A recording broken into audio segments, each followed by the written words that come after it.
விருந்தினர் பக்கத்தோட கெஸ்ட் யார் அப்படின்றது சொல்லிடலாமா பவித்ரா? கண்டிப்பா. மகளிர் நலம் மற்றும் மகப்பேறு மருத்துவம் குறித்த நமது கேள்விகளுக்கும் சந்தேகங்களுக்கும் பதிலளிக்க வருகிறார் இத்துறையில் அனுபவம் வாய்ந்த மகப்பேறு மருத்துவர் டாக்டர் பிரியா கண்ணப்பன் அவர்கள். வணக்கம் டாக்டர். வணக்கம். வணக்கம். எப்படி இருக்கீங்க? நல்லா இருக்கேன்.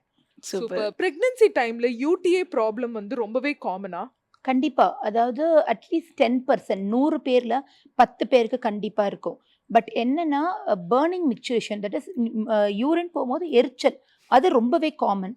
அண்ட் எல்லா எரிச்சலும் யூரினரி இன்ஃபெக்ஷன் கிடையாது. ஸோ அதனால அந்த மாதிரி சிம்டம்ஸ் இருக்கு, பிரச்சனை இருக்கு அப்படின்னா அவங்க வந்து டாக்டர்கிட்ட வந்தா வந்து இது இன்னும் ஃபர்தராக கொஞ்சம் ஹிஸ்ட்ரிஸ் கேட்டுட்டு தேவைப்பட்ட டெஸ்ட் எடுத்துட்டு தான் அடுத்து நம்ம வந்து ட்ரீட்மெண்ட் லெவலுக்கு போகணும். ப்ரெக்னென்ட்ல யூடிஐஸ் காமன் அண்ட் வந்து மக்கள் தெரிஞ்சுக்க வேண்டியது அது பயப்படுற விஷயம் கிடையாது. ஆனால் இருந்துச்சுன்னா ட்ரீட் பண்ணணும். ஏன்னா ட்ரீட் பண்ணாம விட்டா அதுல நிறைய காம்ப்ளிகேஷன்ஸ் வரலாம். ஓகே. ஸோ அதுதான் வந்து தெரிஞ்சுக்க வேண்டிய விஷயம். என்ன மாதிரி காம்ப்ளிகேஷன்ஸ்? அதாவது யூடிஐ வந்து இஸ் ப்ரொபோஸ் ஃபார் குறைப்பிரசவம். ஸோ அதனால நிறைய தடவை ரெக்கரண்ட் யூடிஐ இருந்தா கண்டிப்பா குறை மாதத்துல டெலிவரி ஆகிறதுக்கான ரிஸ்க் ரொம்ப ஹை. செகண்ட் வந்து பாப்பாக்கும் அந்த இன்ஃபெக்ஷன் போகலாம். தட் இஸ் நம்மளோட யூரினரி இன்ஃபெக்ஷன்றது வெஜைனா கிட்டேயும் கொஞ்சம் இருக்கும். பாப்பா டெலிவரி ஆகும்போது அந்த இன்ஃபெக்ஷன் பாப்பாக்கு வரலாம். பாப்பாக்கு செப்சிஸ் ஆகி மூச்சு விட கஷ்டப்பட்டு என்ஐசியூக்கு போகலாம். பாப்பாக்கு ஆன்டிபயோட்டிக் தேவைப்படலாம். அண்ட் குறை மாச பிரசவமே லைக் நிற மாசமா 9 மாசத்துல டெலிவரி ஆகாம 7 மாசத்துல டெலிவரி ஆனா அதுக்கான பிரச்சனைகளும் சேர்ந்து வரலாம். இன்னொரு பெரிய பிரச்சனை பார்த்தீங்கன்னா பிரெக்னன்சில வந்து உங்களுக்கு எதிர்ப்பு சக்தி கம்மியா இருக்கும் நார்மலா இருக்கிறத விட. ஏன்னா ஹார்மோன் வந்து அந்த மாதிரி விளையாடுறதுனால உங்களுக்கு எதிர்ப்பு சக்தி கம்மியா இருக்கும். அந்த டைம்ல யூரின் பிரச்சனை வந்து வெறும் பிளாடரோட நிக்காது, அப்படியே கொஞ்சம் மேலே ஏறி டியூபு கிட்னி வரைக்கும் போயிடுச்சு அப்படின்னா ஃபுல் செப்சிஸ், யூரோசெப்சிஸ் வரலாம். அண்ட் யூரோசெப்சிஸ் அளவுக்கு போயிடுச்சுன்னா பயங்கரமான காய்ச்சல் இருக்கும், ஜுரம், சில்ஸ், ஷிவரிங், நடுக்கம், அந்த லெவலுக்கு இருப்பாங்க. அண்ட் அது கரெக்டான டைம்ல ஐடென்டிஃபை பண்ணி ட்ரீட் பண்ணலன்னா உயிர் போகும் ஆபத்து அளவுக்கு கூட போகலாம். அது செப்சிஸ் அவ்வளோ சிவியராகவும் வரலாம். இந்த யூடிஐ ப்ராப்ளம் ஃபார்ம் ஆகிறதுக்கு என்ன காரணம் டாக்டர்? மெஜாரிட்டி பார்த்தீங்கன்னா தொற்று நோய், காமன் டாய்லெட்ஸ் யூஸ் பண்ணுறது, வீட்டில் யாராவது ஒருத்தருக்கு இருக்காங்க அவங்க யூஸ் பண்ண கிளாசெட்டில் யூஸ் பண்ணுறது, அதெல்லாம் தான் மோஸ்ட் காமன் ரீசன். ரெண்டாவது வந்து பார்த்தா நம்மளோட எதிர்ப்பு சக்தி நேச்சுரலாகவே கம்மியாகும் போது அது வந்து மற்றவங்கள்ட்ட இருந்து நமக்கு வர்றதுக்கான வாய்ப்புகள் இருக்கு. 2. மூணாவது ரொம்ப காமன் தண்ணி குடிக்காமல் இருக்கிறது. ஸோ சின்ன சின்ன இன்ஃபெக்ஷன்ஸ் எல்லாருக்குமே வரும். அப்போ என்ன ஆகும், அது யூரினா அடிச்சுட்டு வெளியில போயிடும், அது யூரின்ல தங்காது.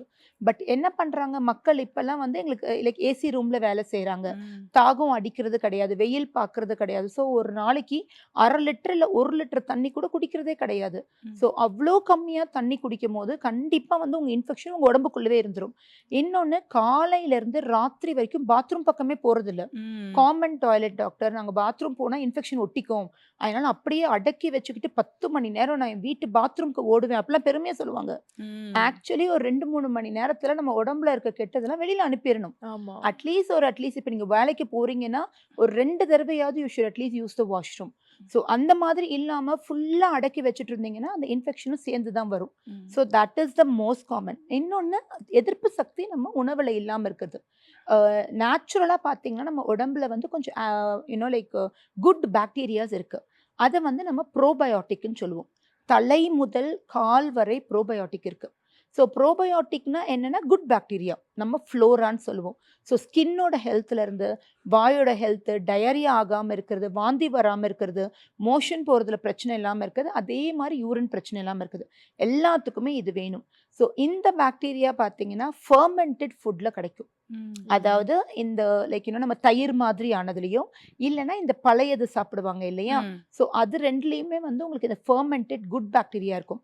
இப்பெல்லாம் நம்ம நிறைய ஆட்ஸ் எல்லாம் பார்த்துருப்பீங்க, குட் பக், குட் கட், அதுதான் வந்து இதே நம்ம நேச்சுரல் ஃபுட்ல இருக்கு, மாத்திரையா போட வேண்டிய அவசியமே கிடையாது. ஸோ தயிர், ஆனா இப்ப பாத்தீங்கன்னா நிறைய பேர் எனக்கு தயிரே பிடிக்காது, நாங்கெல்லாம் தயிர் சாப்பிட மாட்டோம். ஸோ அந்த மாதிரி நம்ம நல்ல உணவை ஃபுல்லா விடுறதுனால தான் வந்து இன்னும் கொஞ்சம் இந்த மாதிரி இன்ஃபெக்ஷன்ஸ் ரொம்ப காமனா இருக்கு. ஓகே. ஸோ அது வராம தடுக்கிறதுக்கு நம்ம என்ன மாதிரியான ப்ரிகாஷன்ஸ் எல்லாம் பண்ணணும் டாக்டர்? நீங்க சொன்ன மாதிரி யூரின் வந்து நம்ம ரொம்ப நேரம் ரெஸ்ட்ரிக்ட் பண்ணிருக்க கூடாது, 2-3 ஹார்ஸ் தான் மேக்ஸிமம்னு சொன்னீங்க. அந்த மாதிரி வேற என்னென்ன preventive common measures toilets use பண்ணும்போது we preferably say not to sit on that closet. So ஏன்னா லைக் நிறைய பேர் வந்துட்டு போகிறாங்க அப்படின்னும் போது நம்ம உட்காந்தோம்னா இன்னொருத்தட்ட இருந்துச்சுன்னா நமக்கு வரதுக்கான வாய்ப்பு அதிகம். ரெண்டாவது, மென் அண்ட் விமென் காமனாக யூஸ் பண்ணுற toilet even more verse.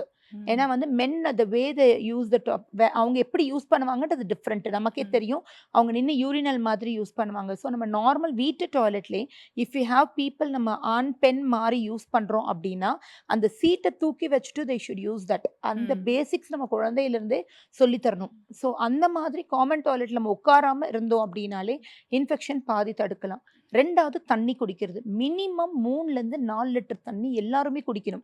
So தண்ணி குடிச்சா சின்ன சின்ன இன்ஃபெக்ஷன் வாஷ் அவுட் ஆகிடும். உணவில் நல்ல சத்தான ஆகாரம் சாப்பிட்றது. தயிர் ஒன்று நான் முதலே சொன்ன மாதிரி.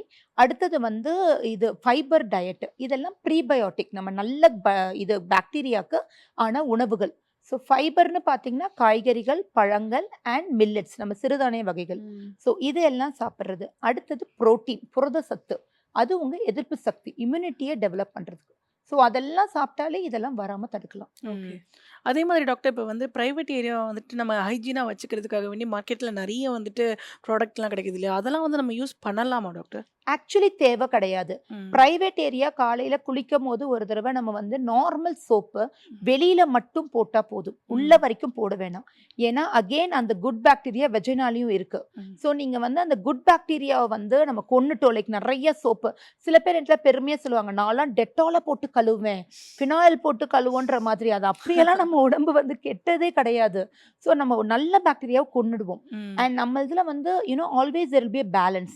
நம்ம உடம்புல வெஜைனால பாத்தீங்கன்னா நம்ம நார்மல் ஃப்ளோராலேயே நல்லதும் இருக்கும் கெட்டதும் இருக்கும். ஸோ நீங்க நார்மல்ல வந்து நல்லது வந்து சீக்கிரம் செத்து போயிடும், நல்லதுக்கு வந்து ரொம்ப நாள் உயிர் வாழ்றதுக்கு சத்து இருக்காது.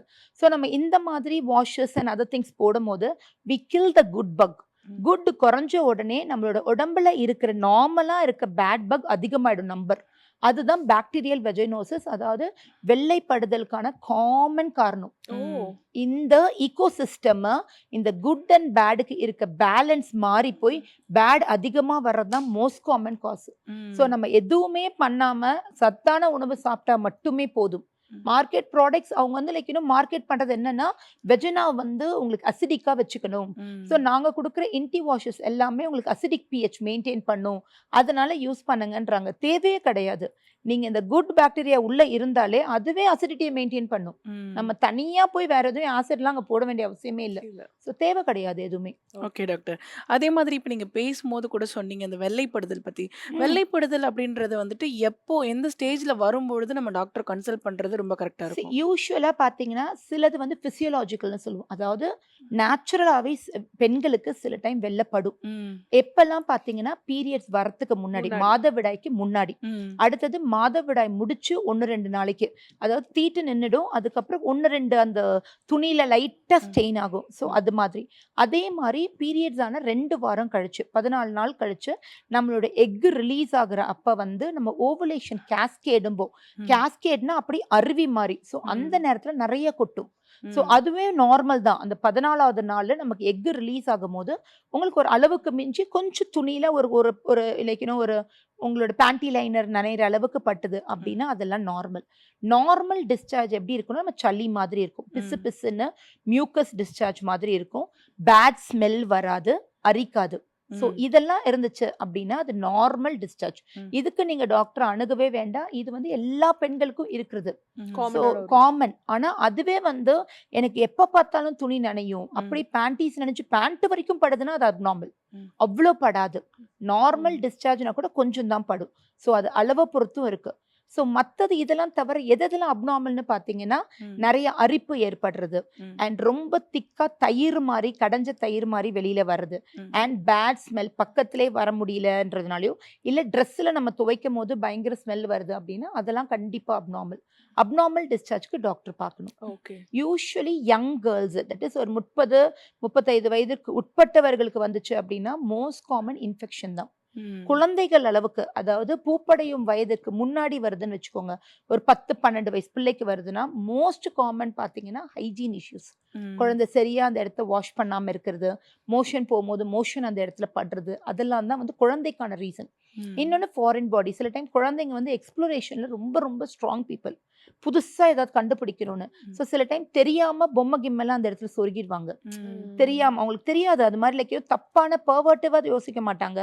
தெரியாமல் படுறதுனால கூட ஒயிட் டிஸ்சார்ஜ் வரும் குழந்தைகள்ல. இதே வந்து ஒரு 40-45 வயதுக்கு மேலே நிறைய படுது அப்படின்னா அந்த கர்ப்பப்பை வாயோட கேன்சர் பற்றி யோசிக்கணும்.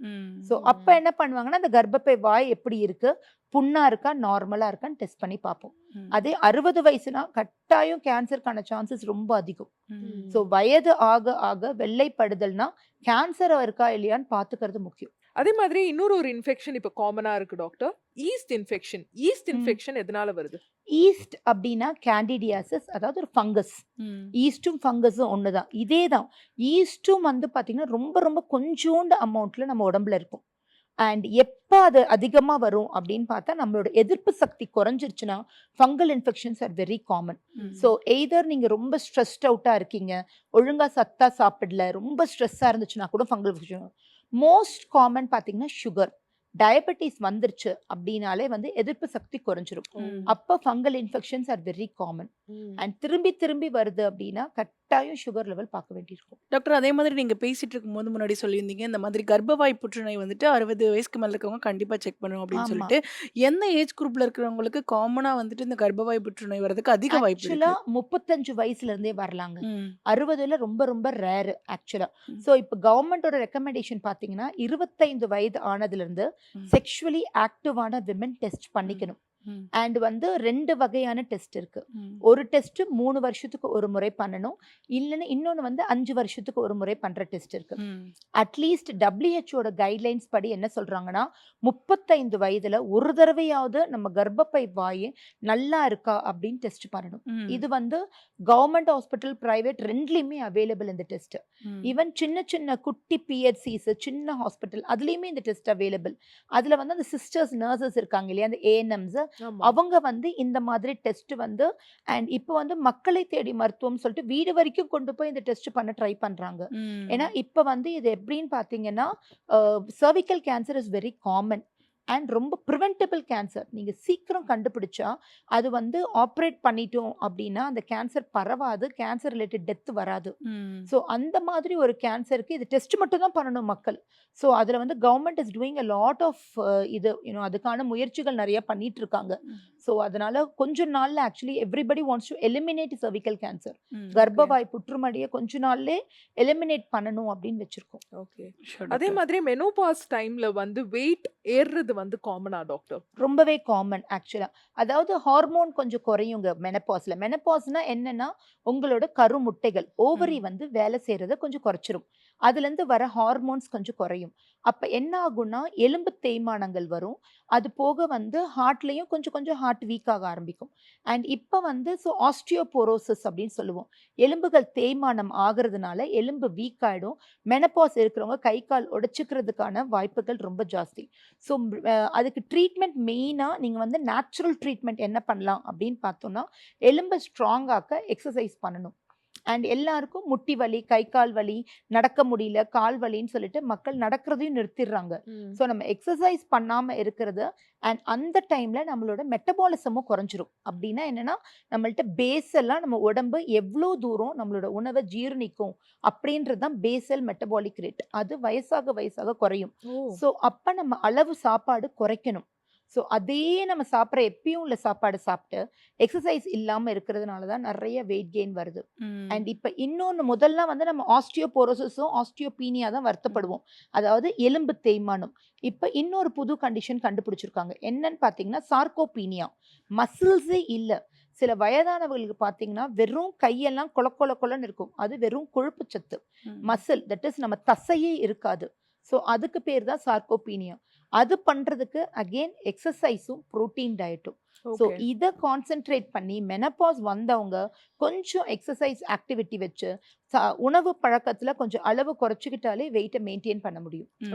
அதே மாதிரி டாக்டர், மெனபாஸ்க்கும் ப்ரீ மெனபாஸ்க்கும் உள்ள டிஃபரன்ஸ் என்ன டாக்டர்? அதாவது ப்ரீ மெனபாஸ்னா மெனபாஸ் வரத்துக்கு கொஞ்சம் ஒரு 5லேருந்து 10 வருஷம் முன்னாடிங்க. ஆவரேஜ் ஏஜ் ஆஃப் மெனபாஸ் இந்தியாவில் பார்த்தீங்கன்னா ஒரு 51 வயசு. ஸோ 50லேருந்து 51க்குள்ள வந்துரும்னு வச்சுக்கோங்களேன். சில பேருக்கு 53, 55 வரைக்கும் கூட ஆகலாம். ஸோ அண்ட் சில பேருக்கு கொஞ்சம் முன்னாடி வரலாம். 40க்கு முன்னாடி வந்தா தான் ஏர்லி மெனோபாஸ் சொல்லுவோம். ஸோ 40லேருந்து 50க்குள்ள எப்போ வேணா வரலாம். சில அந்த 10 வருஷம் மெனோபாஸ்க்கு முந்தின வருஷம் வந்து ப்ரீ மெனோபாஸ் அப்படின்னு சொல்லுவோம். என்னென்ன ஆகும்னா கொஞ்சம் கொஞ்சம் இந்த மெனோபாசல் சிம்டம்ஸ் வர ஆரம்பிக்கும். மோஸ்ட் காமன் பார்த்தீங்கன்னா கொஞ்சம் இந்த இரிட்டபிலிட்டி வரும் மக்களுக்கு. அந்த 40 வயசு ஆனா நாய்கணும் அப்படின்றது ஆம்பளைங்களுக்கு மட்டும் இல்லை, பெண்களுக்குமே அது வரும். கோவம் வரும், புரியாத ஒரு அழுக வரும், ஒரு டிப்ரெஷன் வரலாம், ஆங்ஸைட்டி வரலாம். இதெல்லாம் ரொம்பவே காமன் ப்ரீ மெனோபாஸ்ல. அதுக்கேற்ற மாதிரி இந்த ஓவரியோட ஃபங்க்ஷன் குறையும் போது இந்த ரொம்ப சூடா ஃபீல் பண்ணுவாங்க. ஹாட் ஃப்ளஷஸ்ன்னு சொல்லுவோம். தட் இஸ் எங்களுக்கு சும்மா உட்காந்துருந்தாலே முழுத்த உடம்பு ஃபுல்லா வேர்த்துருது, அப்படியே வந்து கொதிக்கிற மாதிரி இருக்கு, ராத்திரியில ஃபுல் வேர்த்து நான் எழுந்து போயிடுறேன். இது வந்து குவைட் காமன். ஏர்லி மெனோபாஸ்லயும் ப்ரீ மெனோபாஸ்லயும் இந்த சிம்டம்ஸ் இருக்கும். அந்த மாதிரி நம்மள்ட்ட வந்தாங்கன்னா அதுக்கேற்ற மாதிரி வைத்தியம் பண்ணலாம். இப்போ பீரியட்ஸ்க்கும் மெனபாஸ்க்கும் என்ன மாதிரியான வித்தியாசம் இருக்கு டாக்டர்? ஸோ மாதவிடாய் வந்து மக்களுக்கு நிற்கிறதுக்கு முன்னாடி ஸோ ஒரே மாதிரியும் நிற்கலாம். சில பேருக்கு வந்து மாதம் மாதம் வந்து நிற்கும். சில பேர் கொஞ்சம் இர்ரெகுலராக லைக் ஒரு 3 மாதத்துக்கு ஒரு முறை, 6 மாதத்துக்கு ஒரு முறை மாதவிடாய் வந்து அதுக்கப்புறமும் நிற்கலாம். இது எல்லாமே நார்மல். ஆனால் ஃப்ளோ நார்மலாக இருந்துச்சுன்னா, ப்ளீடிங் நிறைய படாமல் ஓரளவுக்கு நார்மலாகவே ஃப்ளோ இருந்துச்சு அப்படின்னா அது பிரச்சனை கிடையாது. ஆனால் 40 வயசு தாண்டின பிறகு ப்ளீடிங் அதிகமாக ஆகுது அப்படின்னா திரும்பி வந்து என்ன பிரச்சனைன்னு டெஸ்ட் பண்ணி பார்த்துக்கணும். அகெயின் யூட்ரஸ்ல கேன்சர் இருக்கா அப்படின்றத பார்க்க வேண்டி வரும். ஸோ வந்து அதுவும் வந்து மோர் ஸோ இர்ரெகுலர் சைக்கிள்ஸ். இப்போ 40 வயசுக்கு மேலே ஒரு 6 மாதம் வரவே இல்லை, திடீர்னு வந்து மாதவிடாய் ஜாஸ்தியாக படுது, ரத்தப்போக்கு உதிரப்போக்கு ரொம்ப ஜாஸ்தியாக இருக்குது, அந்த மாதிரி இருக்குது அப்படின்னா கட்டாயம் வந்து செக் பண்ணி மருத்துவர் அணுகி வேற ஏதாவது பிரச்சனை இருக்கான்னு பார்க்கறது நல்லது. Okay doctor. டாக்டர் அதே மாதிரி ஹஸ்பண்ட் வந்து பிரெக்னெண்டா இருக்கிற அவங்களோட ஒய்ஃபை வந்து என்ன மாதிரி கேர்லாம் எடுத்துக்கணும், என்ன மாதிரியான மெஷர்ஸ்லாம் ஹஸ்பண்ட் சைட்ல இருந்து இருக்கணும்? ஆக்சுவலாக இப்போ பார்த்தீங்கன்னு வச்சுக்கோங்களேன், கவர்மெண்ட்லேயே வந்து we have something Lakshya guidelines அப்படின்னு வருது. அப்படின்னா என்னன்னா அதில் மெயினாக இப்போ முன்ன இருந்ததுக்கும் இப்போ என்ன வித்தியாசமாக நம்ம பண்ணுறோம் அப்படின்னு பார்த்தோம்னா வந்து கம்பேனியன் வந்து பர்த் கம்பேனியனை வி ஆர் ப்ரொமோட்டிங். அப்படின்னா பெண்கள் வந்து டெலிவரி சமயத்தில் பிரசவிக்கும் பொழுது யாராவது ஒருவர் வந்து பெண் கூடவே இருக்கிறது, இதை எல்லா ஹாஸ்பிட்டல்ஸ்லையும் வி ஆர் ப்ரொமோட்டிங். ஸோ ஃபர்ஸ்ட்ல இருந்து லாஸ்ட் வரைக்கும். ஸோ அது வந்து பெண்ணுக்கு யார் கம்ஃபர்டபுளோ, சில பேர் வந்து இல்லை எனக்கு எங்கள் அம்மா கம்ஃபர்டபுள்னு சொல்றவங்களும் இருக்காங்க. But most of the women வந்து பெண்கள் வந்து எனக்கு கணவர் பக்கத்துல இருந்தா போதும் அப்படின்னு சொல்ற மக்கள் தான் ரொம்ப ஜாஸ்தி. ஸோ அதுக்கு லைக் யூனோ இப்பெல்லாம் வந்து ஆன்டினேட்டல் கிளாஸஸ் இருக்கு. பிரெக்னெண்டா இருக்கும் போதே கிளாஸஸ் போகணும். போயிட்டு இந்த மாதிரி எப்ப வந்து என்ன வரும் என்ன பிரச்சனை அப்படின்றத சொல்லி தருவாங்க.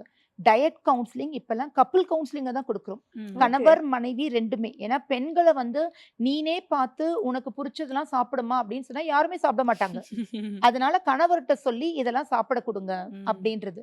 இன்னொன்னு பெண்களோட எதிர்பார்ப்பு பிரெக்னன்சில ரொம்ப அதிகரிக்கும். சின்ன சின்ன எதிர்பார்ப்புகள் வந்து கணவர் பக்கத்துல உட்காரணும், நல்லா இருக்கியாமான்னு கேட்கணும், ஏதாவது உனக்கு பிரச்சனையான்னு கேட்கணும், ஒரு சாப்பாடு ஜூஸ். ஒரே ஒரு ஹஸ்பண்ட்லாம் சொல்லுவாரு, தினம் நான் வந்து என் மனைவிக்கு வந்து ஒரு ஹார்லிக்ஸ் கலக்கி கொடுப்பேன், காஃபி கலக்கி கொடுப்பேன். அதெல்லாம் பெண்களுக்கு சந்தோஷம். ஸோ சின்ன சின்ன ஆசைகள் இருக்கும். ஸோ அதெல்லாம் கண்டிப்பாக பண்ணணும். அதே மாதிரி ப்ரெக்னென்சியில் எல்லாம் பிடித்ததெல்லாம் சாப்பிடுவது ப்ரெக்னென்சி கிடையாது. யூனோ நம்ம வந்து எது சத்தோ அதை தான் சாப்பிடணும். ஸோ ஜங்க் ஃபுட்ஸ் கொடுக்காம இருக்கிறதுக்கு வந்து ரொம்ப முக்கியமான விஷயம் கணவர்களுக்கு டீச்சிங் கொடுக்கணும். ஸோ இல்லைன்னா லைக் தினம் என் மனைவிக்கு நான் சாட்டு வாங்கிட்டு வருவேன், பானிபூரி ரோடு கடையில சாப்பிடுவோம் அப்படின்னு சொல்ற மக்கள் இருக்காங்க. அந்த பிரெக்னன்சி கிரேவிங்ஸ் ரொம்ப ஜாஸ்தியா இருக்கும்னு சொல்லுவாங்கல்ல டாக்டர்? கட்டாயம். பட் கிரேவிங்ஸ்னாலும் ஹெல்தியான கிரேவிங்ஸ் வந்து ஃபோர்க்ரோ பண்றது பெட்டர். ஏன்னா ஆக்சுவலா இப்ப ரிசர்ச் பண்ணியிருக்காங்க. அதுல என்ன சொல்றாங்கன்னா ஜங்க் ஃபுட் நிறைய சாப்பிட்டா அது குழந்தைங்கள்ல லாங் டேர்மா பிரச்சனைகள் உண்டாக்கலாம்னு ஸ்டடீஸ் இருக்கு. அதனால வந்து லைக் சத்தா சாப்பிடலாம், ஒன்ஸ் இன் அ வைல் கிரேவிங்ஸ்க்கு இடம் கொடுக்கறது ஓகே. அண்ட் அகெயின் வந்து லைக் பிரெக்னன்சில பிரச்சனையே இல்லை, உங்களுக்கு சுகர் கிடையாது அப்படின்னா ஸ்வீட் கொஞ்சம் எடுக்கிறது பரவாயில்ல.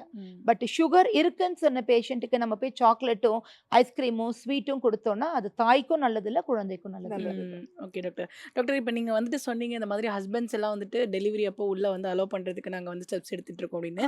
ஹஸ்பண்ட் உள்ள வர்றதுக்கு அந்த ஹஸ்பண்ட் வந்து என்ன மாதிரியான மென்டலாக ப்ரிப்பேர் ஆகிக்கணும், என்ன மாதிரி நீங்கள் ப்ரிப்பரேஷன் கொடுப்பீங்க? அதாவது சில பேர்கிட்ட நாங்கள் பார்க்குறது என்னன்னா ஒய்ஃப் அழுத உடனே தானும் சேர்ந்து அழுது 2 பேரும் கட்டிப்பிடிச்சிட்டு அழுகிற அளவுக்கு இருக்கக்கூடாது. ஸோ ஒய்ஃப் அழும்போது லைக் ஒரு சப்போர்ட்டிவா ஒன்றும் இல்லைம்மா யூ டூயிங் வெல் அப்படின்றது. ஸோ அதுக்கு வந்து husband first of all strong ஆகணும். ஏன்னா லைக் என்னதான் பிரசவ நேரத்தில் வலிக்கு வந்து இன்ஜெக்ஷன் போடுறோமோ இல்லை வலிக்கு வேற ஏதாவது ட்ரீட்மெண்ட் கொடுத்தாலுமே பிரசவ வலி இருக்க தான் செய்யும். அண்ட் கொஞ்சம் பயம் இருக்கும், என்னென்னு பண்ணணும்னு தெரியாத அளவுக்கு பெண்களுக்கு ஒரு ஆங்ஸைட்டி இருக்கும். ஏன்னா யாருக்கும் வந்து முதல் தடவை ரெண்டாவது பிரசவ தப்பியும் முதல் பிரசவம் மறந்து போயிடும். அப்போ என்னென்ன கஷ்டப்பட்டாங்க என்னென்னன்றது மறந்து போயிடும். ஸோ திரும்பி அது புது ப்ரெக்னென்சி மாதிரி தான் இருக்கும். ஸோ என்ன ஆனாலும் சரி நான் உன் கூடவே இருக்கேன் அப்படின்னு அவங்களோட கையை பிடிச்சிட்டு உட்கார்ற தைரியம் வரணும். ரெண்டாவது பாதி பேர் வந்து இந்த உதிரப்போக்கு ரத்தம்லாம் அங்கே பார்த்தாங்கன்னா மயக்கம் போட்டு விழுந்துருவாங்க. ஓகே. ஸோ அந்த மாதிரியெல்லாம் இல்லாமல் நம்ம கொஞ்சம் முதல் திடப்படுத்திக்கணும். ஏதாவது ஒன்று இருக்குது அப்படின்னா நம்ம ஒய்ஃப், ஏன்னா டெலிவரி அப்போ அப்படி தான் ஆகும். உங்களுக்கு குழந்தை மட்டும் வெளியே வராது, அது கூட வந்து கொஞ்சம் கொஞ்சம் அங்க பக்கத்துல இருக்கிற ரத்தப்போக்கு கொஞ்சம் இருக்கும். நம்மளோட நஞ்சு வெளியில வரும்போது நஞ்சு கொடி வரும்போது அகைன் உதிரப்போக்கு இருக்கும். ஸோ அதெல்லாம் பார்த்து கணவர் பயந்து அங்க போய் அவர் மயக்கம் போட்டு விழுந்தாருன்னா அவரை ட்ரீட்மெண்ட் எல்லாம் பண்ண முடியாது. ஸோ அந்த அளவுக்கு ஒரு மனப்பக்குவமும் தைரியமும் கொண்டு வரணும். கண்டிப்பா. ஸோ அதனால அது பண்ணா போதும், சப்போர்ட்டிவா இருந்தா போதும். இப்பெல்லாம் வந்து பெட்டர்னிட்டி லீவ் இருக்கு. ஹஸ்பண்ட்க்கு வந்து 1 வாரம் லீவ் கொடுத்து நீங்க குழந்தையோட இருங்க அப்படின்னு சொல்றாங்க. ஸோ அப்போ ஒய்ஃபுக்கும் சப்போர்ட்டிவா இருக்கும், குழந்தையும் பார்த்துக்க கத்துக்கணும். டாக்டர், எக்டோபிக் பிரெக்னன்சினா என்ன டாக்டர்? அதாவது நார்மலா பிரெக்னன்சி பாத்தீங்கன்னா கர்ப்பப்பைக்குள்ள வரணும், யூட்ரஸ்குள்ள வந்தா அது நார்மல். அண்ட் எக்டோபிக் அப்படின்னா யூட்ரஸ்ல இல்லாம வேற எந்த இடத்துல வந்தாலும் அதுக்கு பேர் எக்டோபிக் பிரெக்னன்சி. யூஸ்வலி எல்லா எக்டோபிக்கும் அப்நார்மல் பிரெக்னன்சிஸ். மோஸ்ட் காமன் ரொம்ப அதிகமா எங்க வரும்னு பாத்தீங்கன்னா டியூப். ஸோ யூட்ரஸ் பக்கத்துல 2 டியூப் இருக்கும். ஓவரியில சில டைம்ஸ் வரலாம், அண்ட் அப்டமன் வால்ல எங்க வேணா வரலாம். அண்ட் இப்போ வந்து சிசேரியன் பண்ண இடத்துல அந்த ஸ்கார்லையும் வரலாம். இதெல்லாம் தான் ஒவ்வொரு இடங்கள்ல வரக்கூடிய எக்டோபிக். இதுல ரொம்ப காமனானது டியூப்ஸ்ல மட்டும்தான். அந்த பிரெக்னன்சி வந்து ப்ரொசீட் ஆகி வளராது. அண்ட் எல்லாரும் வந்து லைக் பேஷண்ட்ஸுக்கு வந்து ஒரு நப்பாசை, அந்த குழந்தை எப்படியாவது வளர்த்து கொடுத்துட மாட்டீங்களான்னு. ஸோ சொல்லுவாங்க டியூப்ல தானே இருக்கு, அப்படியே போய் சைட்ல லைட்டா தள்ளி அப்படியே உள்ள விட்டுட்டு அப்படி இந்த பக்கம் கொண்டு வந்து வளர்த்து கொடுங்களேன் கேட்பாங்க. அதுவும் வந்து இந்த ஃபர்டிலிட்டி ட்ரீட்மெண்ட் பண்ணிட்டு ரொம்ப கஷ்டப்பட்டு கன்சீவ் ஆகிறவங்களுக்கு அவங்க லைக் இன்னும் கொஞ்சம் ஒரு கஷ்டமா இருக்கும் நமக்கே, இந்த பிரெக்னன்சி வளராதுமான்னு சொல்றதே கஷ்டம். ஸோ பேஷண்ட் கேட்பாங்க எப்படியாவது அதை தள்ளி வளர்த்து கொடுங்களேன் அப்படின்னு. அது முடியாத காரியம். ஏன்னா அந்த பிரெக்னன்சி டிஷ்யூ அந்த இடத்துல போய் உட்காந்துரும், அண்ட் அது உட்காந்து நல்லா அட்டாச் பண்ணி இருக்கும். ஸோ அதை வந்து அந்த மாதிரி தள்ளி விட்டு இன்னொரு இடத்துல போய் நம்மளால இயற்கையை அந்த லெவலுக்கு வந்து மாடிஃபை பண்ண முடியாது. ஸோ எக்டோபிக் என்ன ஆகும்னா அது அங்கேயே வளர விட்டீங்கன்னா டியூப் ஒரு லெவலுக்கு மேலே எக்ஸ்பேண்ட் ஆகாது. கர்ப்பப்பை வந்து கடவுள் அதுக்கு தான் படைச்சிருக்காரு.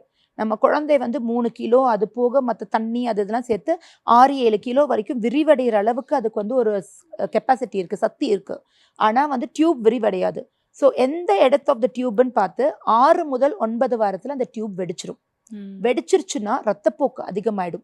ஸோ உதிரப்போக்கு வயிற்றுக்குள்ள அதிகமாயிடுச்சுன்னா சில பேர் வருவாங்களே ஃபுல்லா வயிறு ஃபுல்லா பிளட்டோட. அப்போ உடனே நம்ம வந்து அதை சர்ஜரி பண்ணல அப்படின்னா தாயின் உயிருக்கு ஆபத்தாகலாம். ஸோ அதனால தான் முதல் ஸ்கேன் வந்து 5லேருந்து 6 வாரத்துல பண்ண சொல்லிடுவாங்க. பண்ணும் போது கர்ப்பப்பைக்கு உள்ள இருக்கா வெளியில இருக்கா அப்படின்றத பார்க்கணும். டாக்டர், அதே மாதிரி வந்துட்டு பிரெக்னன்சியை தள்ளி போடுறது அப்படின்றது நல்ல விஷயமா இல்லையா டாக்டர்? அதாவது பார்த்தீங்கன்னா இப்போ இருக்க ஜெனரேஷனுக்கு அது ஒத்துக்க வேண்டிய விஷயமா இருக்கு.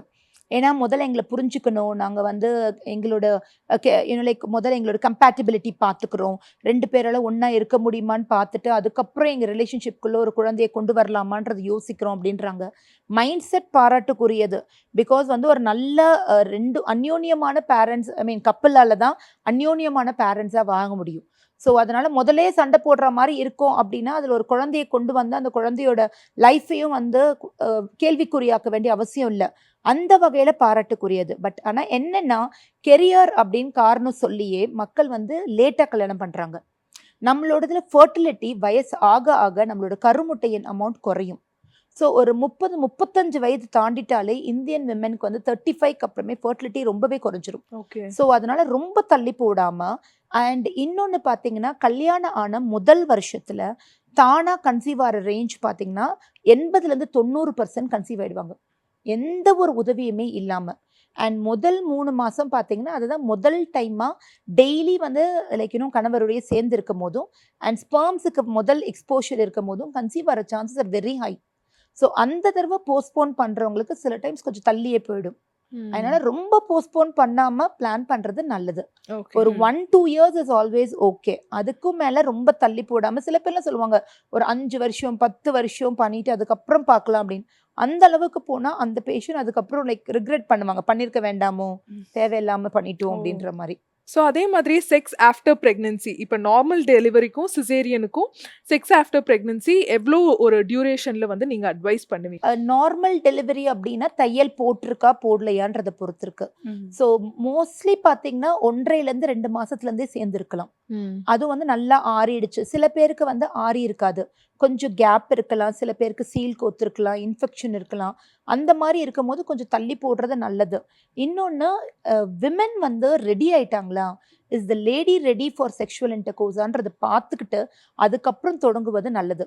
சில டைம் பார்த்தீங்கன்னா அந்த பெண் தூங்கவே மாட்டாங்க, குழந்தையோட 24 மணி நேரம் இருக்கிறதுனால தூக்கன்றதே இல்லாமல் அவங்களே வந்து லைக் இன்னும் டிப்ரெஸ்டாக இருப்பாங்க, ரொம்ப வருத்தமாக இருப்பாங்க, பால் கொடுக்கணும், ஸோ சாப்பாடு இருக்காது, தூக்கம் இருக்காதுன்னும் போது அந்த நேரத்தில் அது ப்ளஷரபிளாக கண்டிப்பாக அது இருக்காது.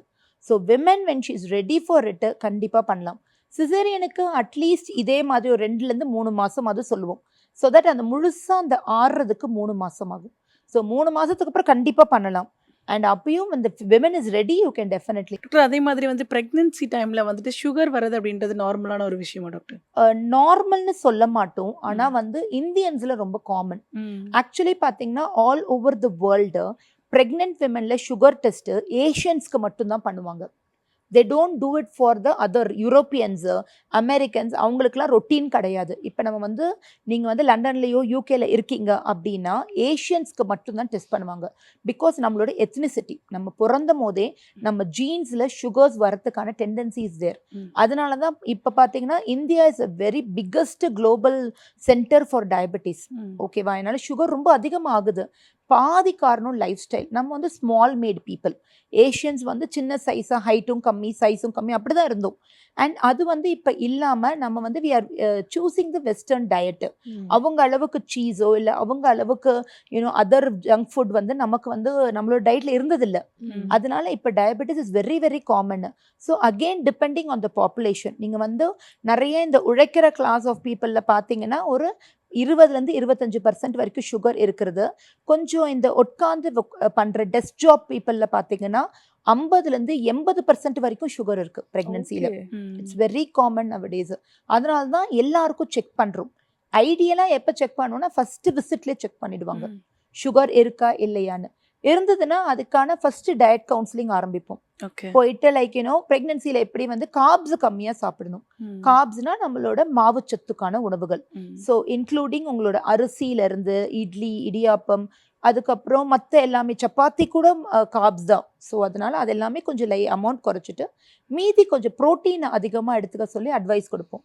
ப்ளஸ் காய்கறிகள் சாப்பிடலாம், பழம் கொஞ்சம் சாப்பிடுங்க அப்படின்னு. அதுக்கப்புறம் திருப்பி செக் பண்ணும் போதும் சுகர் அதிகமாக இருந்தால் அதுக்கேற்ற மாதிரி மாத்திரையோ ஊசியோ ஆட் பண்ணுவோம். அதே மாதிரி இன்னொரு ஒரு விஷயம் காமனாக கேள்விப்படுறது என்னன்னா, இப்போ பெயின்லெஸ் டெலிவரிக்காக நிறைய பேர் வந்து சி செக்ஷன் ப்ரிஃபர் பண்றாங்க அப்படின்னு கேள்விப்படுறோம். அது உண்மையா இல்லையான்னு நீங்க தான் டாக்டர் சொல்லணும். அதே மாதிரியே நீங்க என்ன ப்ரிஃபர் பண்ணுவீங்க? சி செக்ஷன் பெட்டர்னு சொல்வீங்களா இல்ல நார்மல் டெலிவரி பெட்டர்னு சொல்வீங்களா? சி செக்ஷன் பெயின்லெஸ் டெலிவரின்றது மித்துங்க. அது வந்து மக்கள் தப்பா புரிஞ்சுக்கிட்டாங்க. நார்மல் டெலிவரினா அந்த டெலிவரி ஆகுற வரைக்கும் வலி இருக்கும், அவ்வளவுதான். டெலிவரி ஆன பிறகு உங்களுக்கு வலி மாத்திரை கூட போட வேண்டிய அவசியம் இருக்காது. நீங்க வந்து வீட்டுக்கு போயிடலாம், ஒரு 2-3 நாள்லயே வந்து ஒரு பிரச்சனையும் இருக்காது, நீங்க போல உங்க வேலையை பார்க்கலாம். அது நார்மல் டெலிவரியோட நல்ல விஷயம். சிசேரியன் செக்ஷன் பார்த்தீங்கன்னா முன்னாடி வலியே இருக்காது. நீங்கள் அழகாக வந்து லைக் ஒரு டான்ஸ் எல்லாம் ஆடிக்கிட்டு உங்களுக்கு ரீல்ஸ் எல்லாம் நீங்கள் பண்ணிக்கிட்டு நீங்கள் போல வந்து ஈவன் சில பேர் டாக்டர் கையை பிடிச்சி ரீல்ஸ் பண்ணுற மாதிரிலாம் கூட இருக்கு. ஸோ டாக்டரோட சேர்ந்து கூட நீங்கள் ஆடிக்கிட்டு தியேட்டரில் வந்து ஒரு டான்ஸை போட்டுட்டு கூட நீங்கள் போய் வந்து சிசேரியன் பண்ணிக்கலாம். ஆனால் அது வந்து அதுக்கப்புறம் வந்து கொஞ்சம் வலிக்கும். பெயின் கில்லர்ஸ் எப்படியும் கொடுப்போம். ரெண்டுக்கும் பார்த்தீங்கன்னா பெரிய டிஃப்ரென்ஸ் கிடையாதுங்க. அண்ட் இது வந்து இன்னொரு ஒரு மித்து, லைக் டாக்டர் சிசேரியன் பண்ணிட்டாங்க, டாக்டர் நார்மல் பண்றாங்க அப்படின்னு. நார்மல் டெலிவரின்றது பேஷண்டா பண்ணிக்கிட்டா தான் அது நார்மல் டெலிவரி. அதாவது அவங்களே ஹெல்தியா எந்த ரிஸ்க் ஃபேக்டர்ஸும் இல்லாம அழகா பிரசவ வலி கொண்டு வந்து பிளஸ் எக்ஸசைஸ் எல்லாம் பண்ணி அழகா பாப்பா இறங்கி வந்து அதை எடுத்து மட்டும் நம்ம கொடுத்தாதான் அதுக்கு பேர் நார்மல் டெலிவரி. ஓகேவா? அண்ட் இன்னொரு ஒரு மித்து வந்து மக்கள்கிட்ட இருக்கிறதுனா சிசேரியன் பண்ணவே கூடாது. என்கிட்ட எல்லாம் சில பேஷண்ட் வருவாங்க, முதல் விசிட் பிரெக்னன்சி கூட கன்ஃபார்ம் ஆயிருக்க மாட்டோம், நீங்க நார்மல் தருவீங்களா மாட்டீங்களா அப்படின்ற மாதிரி. அவ்வளோ ஒரு நார்மல்னு போக வேண்டியது இல்லை. சப்போஸ் ஒரு ஹை ரிஸ்க் சில டைம் அப்படிதான், குழந்தை மூச்சு விட கஷ்டப்படுதுமா, குழந்தையோட ஹார்ட் பீட் குறையுது அப்படின்னு சொன்னா கூட அதெல்லாம் முடியாதுங்க, நார்மலி ட்ரை பண்ணுங்க அப்படின்னு சொல்றவங்களும் இருக்காங்க இப்பெல்லாம். ஸோ அந்த மாதிரி இல்லாம குழந்தைக்கும் தாய்க்கும் எது சேஃபோ அது பண்றது நல்லது. ஸோ ப்ரிஃபரபிளின்னு பார்த்தீங்கன்னா நார்மல் தாங்க எப்பயுமே பெட்டரு. ஆனால் இப்போ வந்து சிசேரியன் செக்ஷன் ரேட் அதிகமாகிறதுக்கு காரணம் ஹை ரிஸ்க் ஃபேக்டர்ஸ் அதிகமாயிடுச்சு. அதனால அது ஒன்றும் பண்ண முடியாதனால சிசேரியன் அதிகமாகுது. டாக்டர் அதே மாதிரி வந்து ப்ரீடம் டெலிவரி பற்றி சொல்லுங்க டாக்டர். ப்ரீடம் அப்படின்னா 28 வாரத்துக்கு 37 வாரம்ன்றது எங்களை பொறுத்த வரைக்கும் டேர்முங்க, நிற மாதம். ஓகேங்களா? ஸோ 9 மாத கணக்குன்றது 37 வாரம். நீங்கள் டாக்டருங்கள்ட்ட பேசுனீங்கன்னா முக்கால்வாசி நாங்கள் வாரக்கணக்கில் தான் பேசுவோம். ஸோ 28லேருந்து 37 வாரத்துக்குள்ளே பிறந்துருச்சு அப்படின்னா அது ப்ரீடம். ஸோ ப்ரீடமே நாங்கள் 2 வகையாக பிரிப்போம். ஒன்று வந்து ஏர்லி ப்ரீடம், இன்னொன்று லேட் ப்ரீடம். ஸோ 28லேருந்து 32 வரைக்கும் ஏர்லி, 32 தாண்டிட்டா லேட் ப்ரீடம். ஏன் இப்படி பிரிக்கிறோன்னா லேட் ப்ரீடம்ல வந்து பிரச்சனைகள் கம்மி.